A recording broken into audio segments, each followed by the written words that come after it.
The moment I pushed open the door to our apartment, the silence in the living room was unsettling. Claire's purse was tossed carelessly on the sofa, her high heels lying crookedly by the entryway. The faint, stale smell of alcohol hung in the air. She must have come home drunk. I slipped off my shoes quietly, planning to check on her in the bedroom. I'd been on a business trip for 3 days and had even bought her that French perfume she loved. As I reached the bedroom door, I heard a phone ringing inside. "Claire, your phone's ringing," I said, pushing the door open. I found her sprawled face down on the bed, still in last night's cocktail dress, her makeup smeared. She didn't respond. Her breathing was heavy. She was clearly out cold. The phone kept ringing. I walked over, intending to silence it, but stopped when I saw the screen. It was a call from an unknown man, the contact saved as Mark. I frowned. Claire had never mentioned anyone named Mark. The ringing stopped, but the screen lit up again. This time it wasn't a call, but a WhatsApp video chat request. I hesitated for a moment before finally accepting it. "Claire, about last night." A man in his early 30s appeared on the screen. He froze when he saw it was me who answered. "Who are you?" "I'm Claire's husband, Leo," I said, trying to keep my voice steady. "She's asleep right now. Can I help you with something?" The man's expression turned awkward. "Oh, it's nothing. Just, she left something in my car last night." "What did she leave?" Her earring." He stammered. "I'll just talk to her when she wakes up." He hung up abruptly. I stared at the black screen, a knot of unease tightening in my stomach. Claire had been wearing the diamond earrings I gave her last night. They were sitting right there on her vanity. This Mark guy was lying. I didn't wake her. Instead, I picked up her phone and typed in her birthday, the passcode she always used. It unlocked. I opened her chat history with Mark, and the more I read, the deeper the pit in my stomach grew. Last night, 10 p.m. Mark, hotel room, 1208. Come on up. Last night, 10:30 p.m. Where are you? I've been waiting forever. Last night, 11 p.m. Forget it. I'm just getting an Uber home. My hand started to tremble. I scrolled up and found more messages, each one more intimate than the last. "Company happy hour tonight. Want to come?" "Leo's out of town again. So bored. Thinking of you." But the thing that shattered me was a video sent at 11:30 last night. I tapped play. I saw Claire drunk, sitting in the back of a car. She stretched a leg clad in black stockings toward the driver's seat. "Mark." Her voice in the video was slurred, but every word felt like a needle piercing my heart. "If you're a real man, you'll fuck me." The man turned his head. It was the same Mark from the video call, his eyes filled with raw lust. "Claire, you've had too much to drink." "I'm not drunk," she slurred, suddenly animated. "I just want to spend one wild night with you." The video ended there. I felt the blood rush to my head, a rage so intense I thought I would explode. "Claire, we've been married for 3 years. I treated you like the center of my universe, and you." I took a few deep breaths, forcing myself to calm down. Flying off the handle now would solve nothing. I needed to find out exactly what happened. I sat in the living room, staring at her phone, my mind a chaotic mess. Was our 3-year marriage a complete lie? I remembered when we first met. She was a shy intern, and I was her department manager. She would stand hesitantly at my office door, asking questions about her work. I remembered our wedding, how she stood there in her white dress, tears in her eyes, telling me, "Leo, you're the only one I'll ever love." I remembered how, every time I came back from a business trip, she'd be waiting at the door to give me a warm hug. Now, those memories were like knives twisting in my gut. The phone buzzed again. A new message from Mark. "Claire, your husband doesn't know about last night, does he?" I clenched my jaw, my thumb hovering over the keyboard. I didn't reply. Scrolling further back, I saw that their affair had started a month ago. Mark Harris was the new sales director at Claire's company, a couple of years older than me, divorced. They started chatting frequently about a month ago. "Does your husband treat you well, Claire?" "He's okay, I guess. He just travels for work all the time. He's barely around." A man's ambition is a good thing, but he can't neglect his wife. "Yeah, it gets pretty lonely sometimes. How about we grab dinner sometime?" My treat. Just like that, step by step, this man named Mark Harris had walked into my marriage. And Claire, the wife I loved so dearly, hadn't even tried to stop him. I wanted to smash the phone against the wall, but I held back. A temper tantrum wouldn't fix anything. I needed to be calm. I needed a plan. "Since you both betrayed me, you will pay the price." I opened my laptop and started searching for Mark Harris's personal information. Mark Harris, 33, graduated from some mid-tier state university. His ex-wife divorced him for cheating. He had an 8-year-old son, currently the sales director at Claire's company, with a salary of around $150,000 and a condo downtown with a heavy mortgage. I dug into his social media. The guy loved to flaunt his wealth, constantly posting pictures from high-end hotels and in luxury cars, all of which I suspected were borrowed props for his carefully curated image. A pathetic, vain little man. I kept digging and found something more interesting. Mark had a history of financial trouble at his previous job, suspected of embezzling company funds, but was ultimately just fired due to a lack of evidence. And his current spending habits far exceeded his income. A cold smile spread across my face. It looked like I'd found my leverage. I picked up my phone and called my friend Dave, a lawyer. Dave, I need to ask you about a divorce. What's going on, Leo? Trouble with you and Claire? Yeah, I said, my voice eerily calm. I found out she's cheating. Do you have solid proof? More than enough. That makes it easy. I'll draft an agreement for you.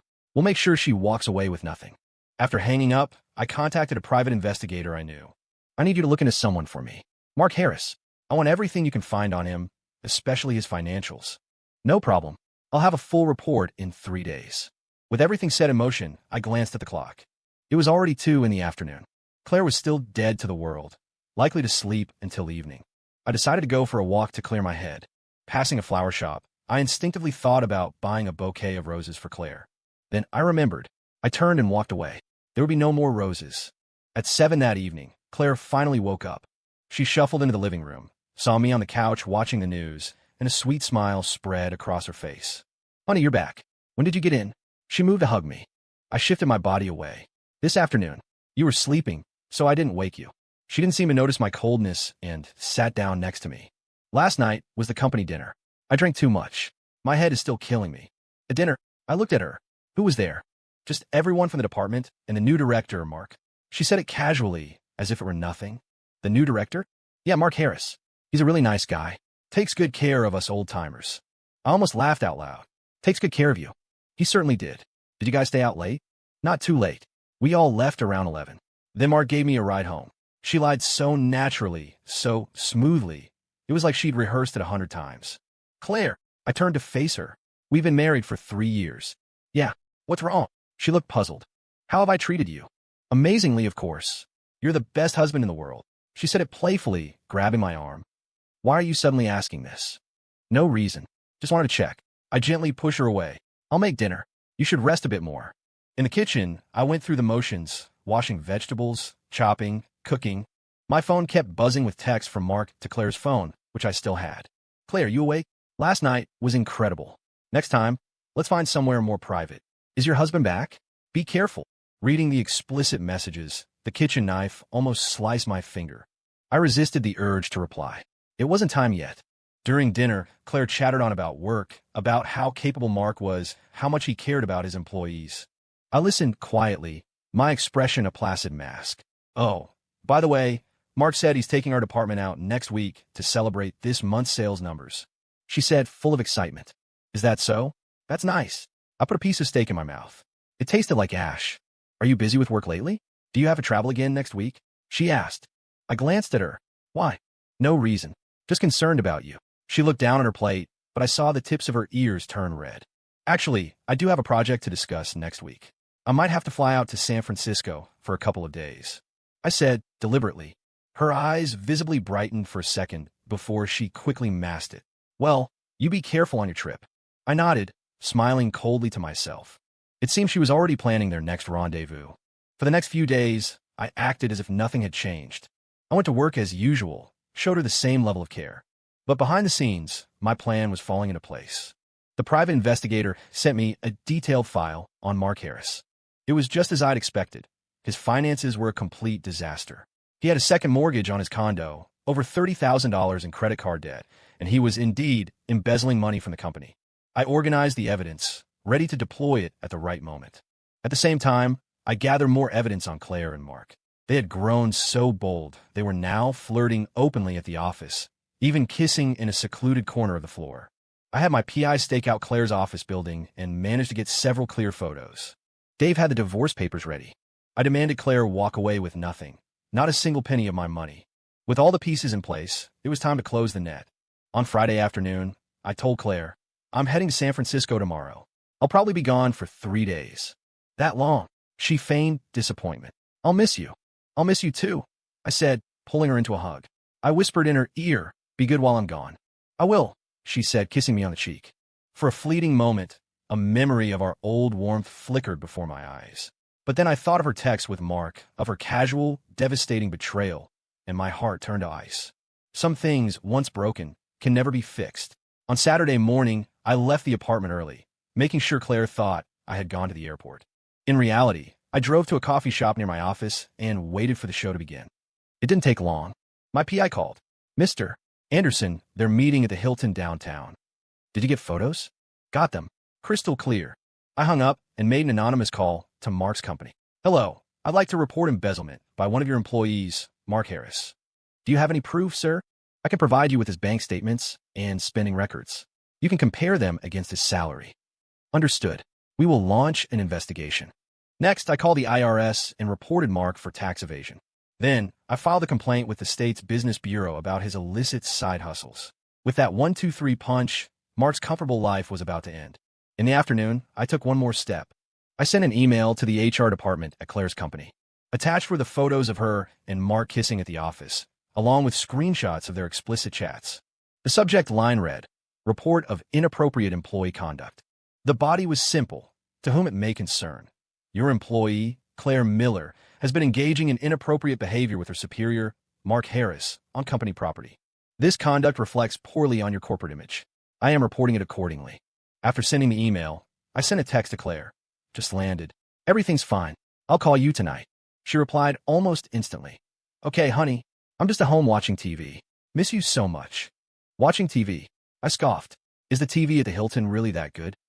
At 9 that night, I drove home. The apartment was dark. Claire wasn't back yet. I sat in the living room and waited, feeling a strange sense of calm. At 11:30, I heard a key in the lock. Claire tiptoed in and jumped when she saw me, sitting in the dark. Leo, what are you doing back? Her voice trembled.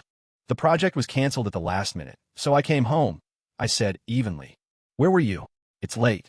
I went out for karaoke with some coworkers. She avoided my eyes. Which coworkers? Just, Jessica and the others. I stood up and walked toward her. Claire, you smell like a man's cologne. Her face went pale. What are you talking about? I said. I repeated slowly, enunciating each word. You smell like another man, and your lipstick is smeared. Claire took a step back. Leo, are you accusing me of something? Should I be? She took a deep breath, trying to compose herself. I really was just singing with my friends. If you don't believe me, you can call Jessica and ask. I pulled out my phone. Fine, let's call her right now. Claire's face drained of all color. It's so late, don't bother her. To prove my wife's innocence, I think a little bother is worth it, don't you? I said, my voice dripping with sarcasm. Just then, Claire's phone rang.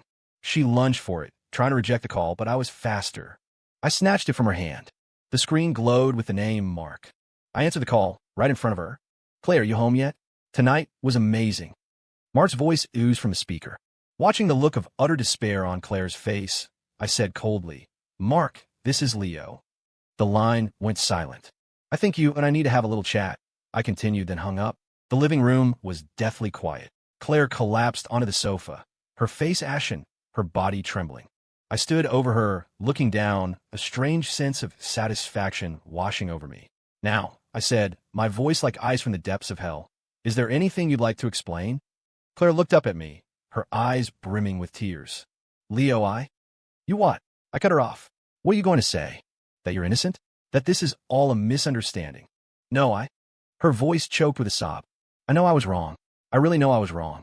I let out a cold laugh, reached under the coffee table, and pulled out a file, slamming it down in front of her. Sign it. With a trembling hand, she picked it up. When she saw the words divorce agreement, she completely fell apart. No, Leo, please don't do this. She dropped her knees, grabbing my legs. I know I messed up. I swear. Please, just give me one more chance. I looked down at her, my face a mask of indifference. A chance? Did you think about giving me a chance when you were screwing Mark Harris? I didn't sleep with him. She pleaded desperately. We didn't do anything, I swear. I took out my phone and played the video. The words, if you're a real man. You'll fuck me, echoed in the silent room. Claire's face turned corpse white. What is this? Can you explain this? I asked coldly. Claire stared at her own image on the screen, tears streaming down her face like a broken dam. I was drunk. I was so drunk. I don't remember saying that. So being drunk is an excuse to seduce other men. My voice grew colder.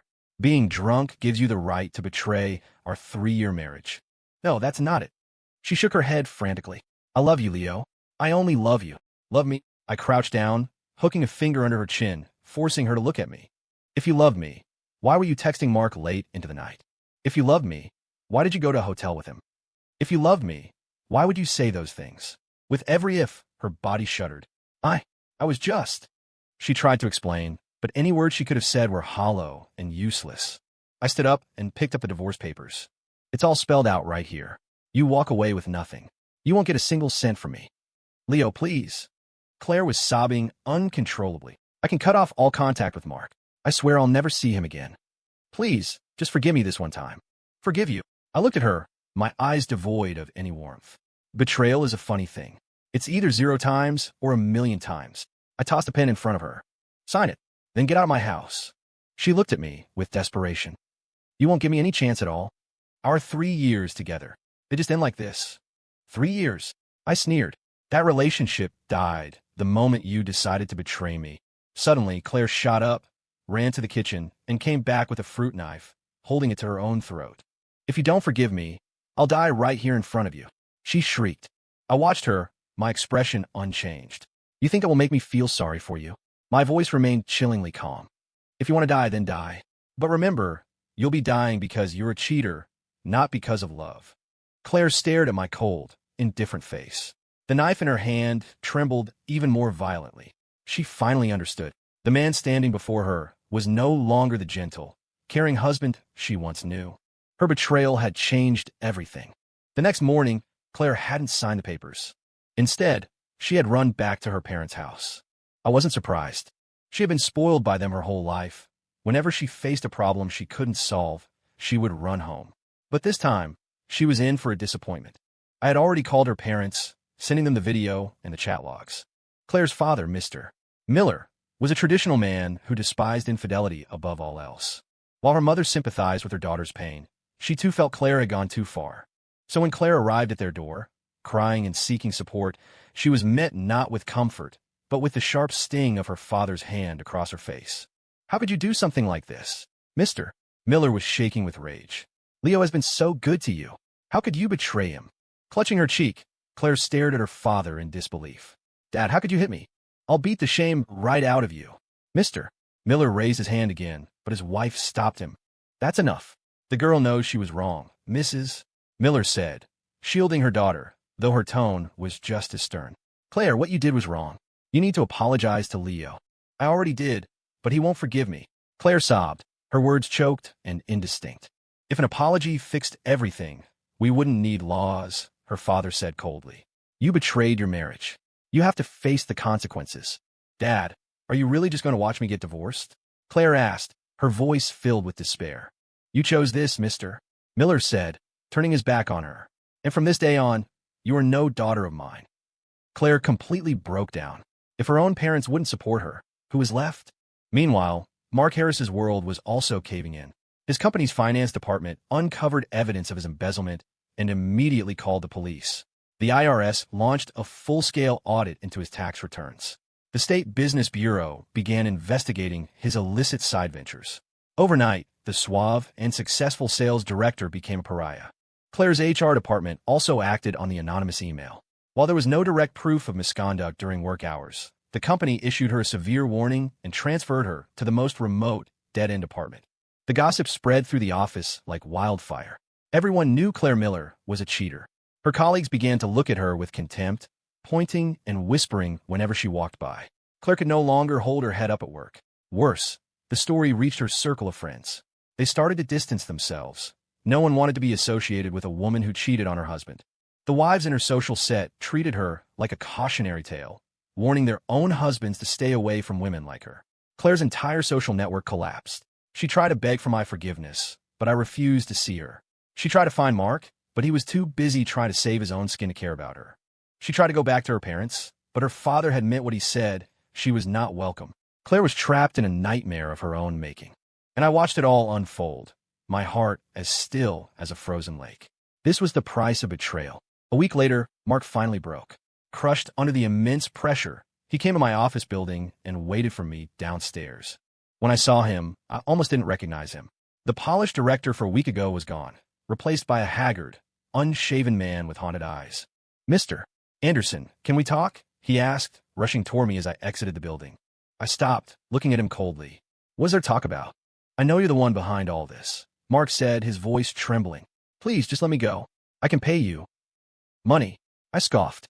"You're being investigated for embezzlement. What money could you possibly have to give me?" Mark's face went white. "You? How did you know?" "I not only know about the embezzlement, I know about your tax evasion. I know why your ex-wife left you. And I know that your son is being called the son of a fraud at his school," I said, my words slow and deliberate. With each sentence, the color drained further from his face. "Mr. Anderson, please." Mark suddenly dropped to his knees. "I have a family to support. My parents, my son. If you do this, you'll destroy all of us." I looked down at him. "Did you think about my family when you were seducing my wife?" I know I was wrong." Mark was crying now. "I'll cut off all contact with Claire. I swear I'll never see her again." "Is there any point in saying that now?" My voice was as cold as an Arctic wind. "Some things, once done, can never be undone." "Then what do you want from me?" Mark asked, his voice cracking with despair. I stared at him and said slowly, "I want you to pay a price. The same way you made me pay." "What price?" "Your career, your reputation, your freedom," I said, enunciating every word. "You like to steal, don't you?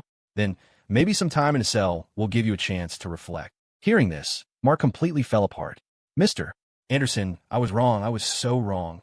He grabbed my leg, snot and tears streaming down his face. "Just give me a chance to live." I coldly pushed him away. "Did you give my marriage a chance to live?" Without another word, I got in my car and drove away. In the rearview mirror, I saw Mark kneeling on the pavement, howling at the sky like a trapped animal. I felt no pity. This was the fate a betrayer deserved. At the same time, Claire was making her last desperate attempts. She sent me countless texts and made dozens of calls, all of which I ignored. She waited for me outside my office, only to be escorted away by security.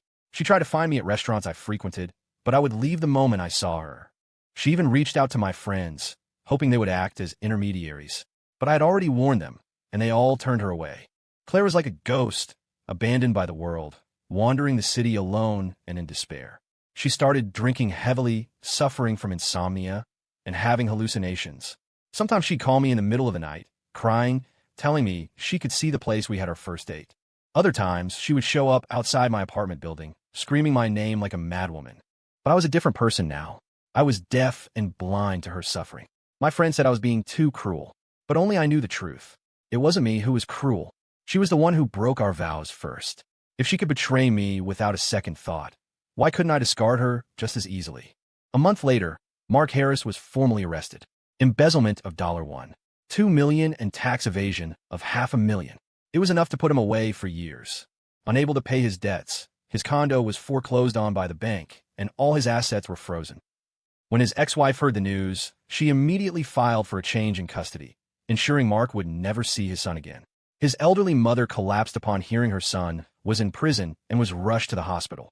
A family completely and utterly destroyed. Claire's situation was no better. Her company finally fired her, citing that her actions had severely damaged the company's reputation. Jobless, she soon couldn't afford her rent. She tried to go to her parents, but her father still refused to see her. She asked friends if she could stay with them, but no one wanted to take in the woman who wrecked her own marriage. In the end, she was forced to rent a tiny room in a seedy, weekly rate motel on the outskirts of town, living a life no better than a beggar's. One day, she came to my office building again. This time, she didn't cry or cause a scene. She just stood there silently, waiting for me to get off work. When I saw her, I barely recognized her. The once vibrant, beautiful woman was now a gaunt, disheveled figure. She was nothing but skin and bones, her eyes hollow, like a walking specter.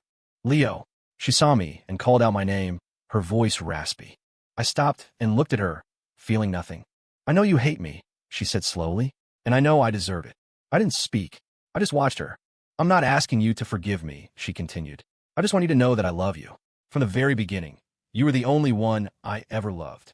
"Love," I said coldly. "If this is what you call love, then I want no part of it." Tears streamed down her face. "I know I'm not worthy of your love anymore. But please, just remember that in the final moments of my life, you were all I could think about." "Final moments?" I frowned. Claire gave a bitter smile. "I don't have the courage to go on living." With that, she gave me one last, long look then turned and walked away. I watched her frail back disappear into the crowd, feeling no pity. My cold, hard reason told me this was all her own doing. Whether she lived or died was no longer my concern. A week later, I got a phone call. Mr. Anderson, Claire Miller. She's dead. It was a motel manager. He said Claire had killed herself in her room and left a suicide note. I hung up the phone and sat back in my office chair, a powerful wave of satisfaction washing over me. The person who betrayed me was finally dead. The sweet taste of revenge was exquisite. That night, I received a photo of her suicide note from the manager. It was short, just a few lines. Leo, I'm sorry. I know I made an unforgivable mistake. I don't ask for your forgiveness, only that you can forget me and live a good life. I love you. I fell in love with you the first day we met, and that love will never change, not even at the end of my life. If there's a next life, I hope I can be a better person and love you all over again. I read the note, sneered, and burned it with a lighter. That woman, trying to sicken me one last time with her dying words. She was the one who cheated, yet she wrote it as if I were the one who was heartless. Pathetic. Another week passed. I received news that Mark Harris had been beaten to death in prison. The rumor was that it was a contract hit ordered by a creditor he'd double-crossed. They said it was a brutal death, that he was beaten until he stopped breathing. Hearing this news, another surge of intense pleasure washed over me. At that moment, my revenge was finally complete. The betrayers had both paid the price. A year later, I moved away from that city. I started over somewhere new, a new business, a new life. My career took off, more successful than ever before. Every now and then, I would think back on what happened, and each time, I would feel that same powerful sense of satisfaction. Those visceral memories would become my stimulant for the future, pushing me to be even stronger, more decisive, more ruthless. The end.